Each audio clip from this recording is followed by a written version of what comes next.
PTF and JK from In the Money Media on the YouTube channel. We are here to talk about the stakes racing at Woodbine on this Turf Champions Day. It's a card you're going to want to be paying attention to, not least because there is a big BCBC qualifier that our friends at Woodbine are putting on.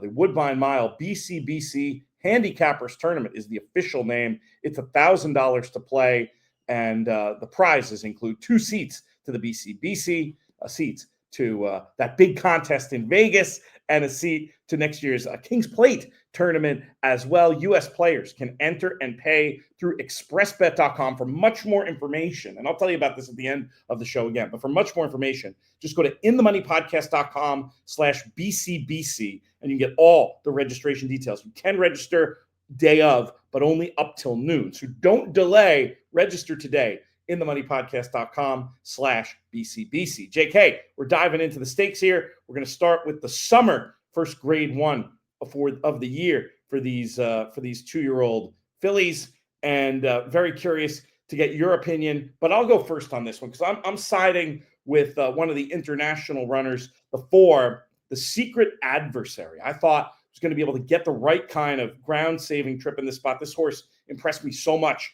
back at Royal Ascot, has shown since that she can go left-handed. I think he's going to be able to get the right trip. Remember, these races this year, this is not the E.P. Taylor turf course. They're running on the inner. It's going to be tricky from the outside draws, which usually don't bother me on this day going a mile around Woodbine. Could be a factor here. I think the Secret Adversary is going to get the right kind of trip and is going to be tough to down.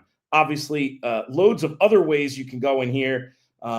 I'll let you talk about the 12. I imagine you're going to want to talk about Teddy's Rocket, who I would have picked with an inside draw. I mean, I like that much. Also, runners like Argos and 2 Out Hero make sense. But my main pick is the Secret Adversary. Who do you like in the summer? Yeah, I'm going to use the Secret Adversary. I'm going to use 2 Out. What is it? 2 Out. What is it called? 2 Out Run? 2 Out Hero. That is not what it's called. 2 Out Hero. 2 Out Hero. 2 Out Run would be a good name, though. I love Teddy's Rocket. The word was out on Teddy's Rocket before this race that he ran it at Saratoga. He was impressive. He was the most impressive. He was the most impressive. I said fillies. I was thinking Natalma, and this is the summer. I'm sorry. I watched that intro, but I'm not going to re-record it. Apologies to for getting the sex of the horses wrong. Yeah, he was so impressive. And like, he's one of those situations that reminds me of Golden Pal and Hit It a Bomb, where they draw poorly, and so suddenly, all of a sudden, they're definitely going to get a bad trip. They drift up a little bit more than they should in price. I love Teddy's Rocket in here. I'm going to single A Teddy's Rocket. I'll use the 4 and the 5 as Bs. Okay, I get it, and I don't hate that approach. It's just the inner at Woodbine is just so tight. But I guess, you could say the same thing about Del Mar. You could say the same thing about Keeneland. They're pretty tight too, and you will see sometimes horses with an extra little boost in value from those potentially difficult outside posts. So we're pretty darn aligned there in terms of the numbers that we want to use. We're going to continue here, moving on to race number 7 on this card, where we have the Ontario Matron Stakes Grade 3 action. JK, we'll keep this one with you. Yeah, I'm going to spread in here. I'm going to try to use as many horses as I possibly can. The synthetic nature of this. All these horses feel very similar. A couple horses that I want to make sure I talk about specifically, though. The 3 Avenue Niel, I want to make sure I have, who I thought, has run well. And in the last few starts, the Colonial setup race off 125-day break, got a 112 time form US. I like time form a lot more when handicapping these synthetic races. I think that there can be so pace dependent that I think you can get a lot from the time form US figure in comparison to like a buyer. And I also want to have the 6 Literate. If you look at time form US, it suggests this race is going to be pretty quick up front. There's a lot of horses in here. The best late pace horse is the 6 Literate. So I want to make sure I have that one as one who will be finishing. Got a 113 last time was on the synthetic. So I wanted to make sure I had that one. The 9 and the 10 are obvious types. A little bit closer than I'd like, but I'll use those 2 horses. So I want to make sure I have 3, 4, 6, 9, and 10. But I'm telling you, as many as I can possibly use in here, I think this is an opportunity to pick up some equity. Don't use that pronunciation of literate when you're on air on Fox, or there's somebody on there who's going to probably make fun of you, because it's definitely you said literate. It's definitely literate. I said literate? You said literate, yeah. No. Go back and watch.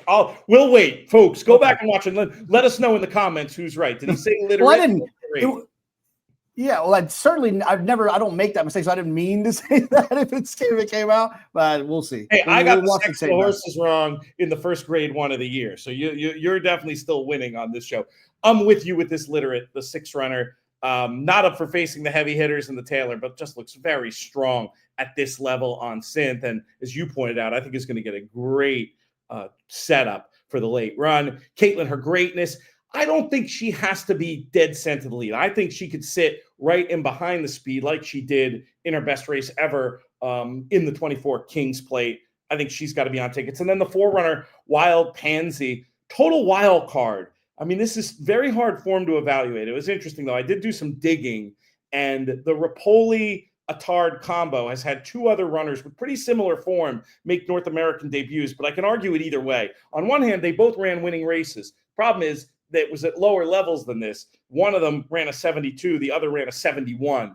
Low 70s ain't going to win here, but I'm still intrigued enough to include. I've got it 6, 10, and 4. JK says spread more than that. 3, 4, 6, 9, and 10. Now we'll go to the race I was conflating the summer with before, the Natalma. Should mention that I'm going to have write-ups, horse-by-horse write-ups of the Grade 1 races over at theraces.com. You can also find them through the free In the Money Media newsletter. If you sign up for that, we'll link to them there, inthemoneypodcast.com/email. That's the best way to keep track of all the content now that we have some stuff that's exclusively audio, some that's exclusively video. I mean, yeah, you can subscribe to the feeds and check them, but why not just have the email come right to your list? And here's a brilliant thing that I did. I pulled up my notes for the 2023 Natalma. So unless you want me to make the case for She Feels Pretty in that again, I'm going to pull up the correct file and tell you about my opinion in this one.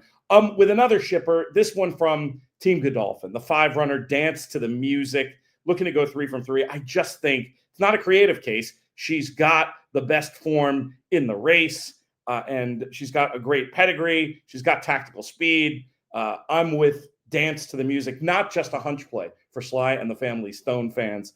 I think she's got a very good chance to take this one out. Corsia Veloce, who won the local prep, is one that I'll be saving with, and maybe the 3-runner Sweet Fusion as well. But I'm mostly about the 5.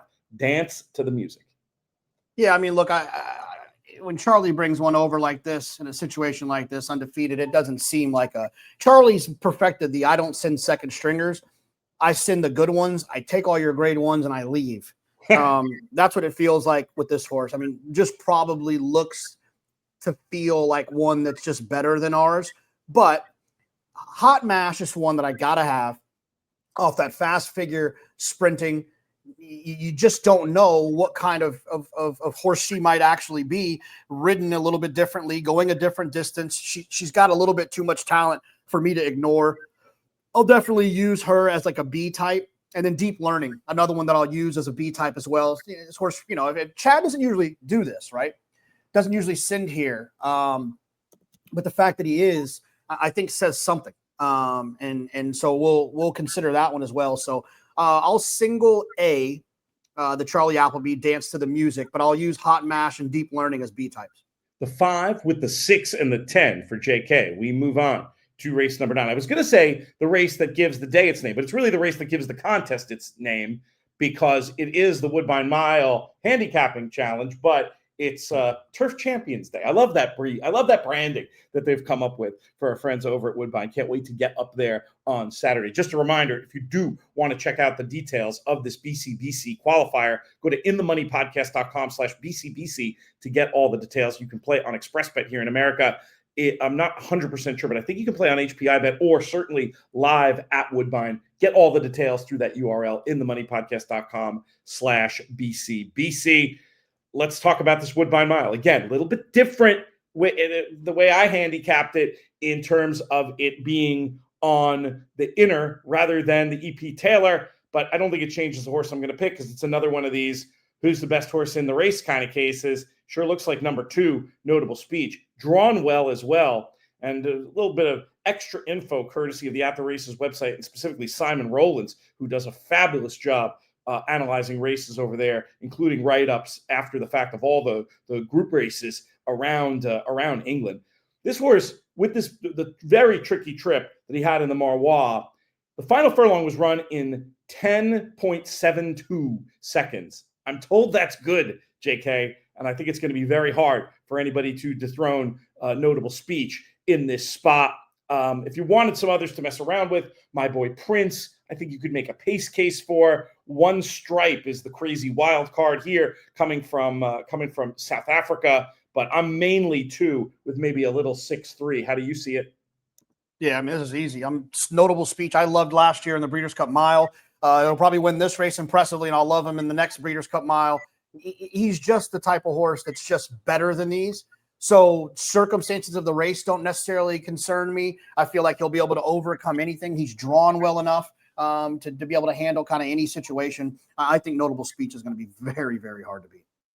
One more race we'll talk about in the show, race number 10, the Vigil Stakes, grade 3 on the synthetic. JK, I'm going to let you kick off with this one. Who do you like in this last race we're going to talk about in this segment? Yeah, I love Simcoe. I mean, this is a situation where you look at Timeform US, horse is loose. The horse has run well on the synthetic before, finishes his races well. He's got a huge tactical edge in here. I mean, his Timeform US figure last time was a 122. I mean, everyone else is cruising around 116, 17, 10, 15, 13. I mean, he's just that much faster. So I'll single A Simcoe, but for whatever reason, if they go a little bit too fast, I'll pick up the pieces with Cruden Bay, the 4, as a B, a horse that is going to take back and will be able to kind of make that closing run. If they go too fast, Cruden Bay will get the trip. I don't think they will. So I'll go with Simcoe as a single A and the 4 Cruden Bay as a B. Do you have some sort of software where you can read my notes from your end? Because you basically just did that. I mean, these are the 2. You cover each of the most likely pace scenarios with Simcoe, who ran so big last time. The kind of race that maybe sometimes I'd look at it and be like, was that for real? But you look at the circumstances, and they really look like the same circumstances as today. Simcoe for me. And then, should the pace be unexpectedly hot, Cruden Bay, the one to benefit. I just thought Cruden Bay's last race was also better than it looked, having moved early into that fast pace in the King Edward. BCBC qualifier for you at Woodbine on Saturday. Tournament I know is near and dear to your heart, my friend. Any closing thoughts from you before we close this one out? No, it's a great day of racing. These are very productive races for the Breeders' Cup juvenile turf races. It feels like, looking at these are always contenders that come out of here. So make sure you pay good attention. Formulate a good opinion going into the race. It will help you analyze the race better coming out of it. For JK, I'm PTF. Thanks so much to our friends over at Woodbine. May you win all your photos.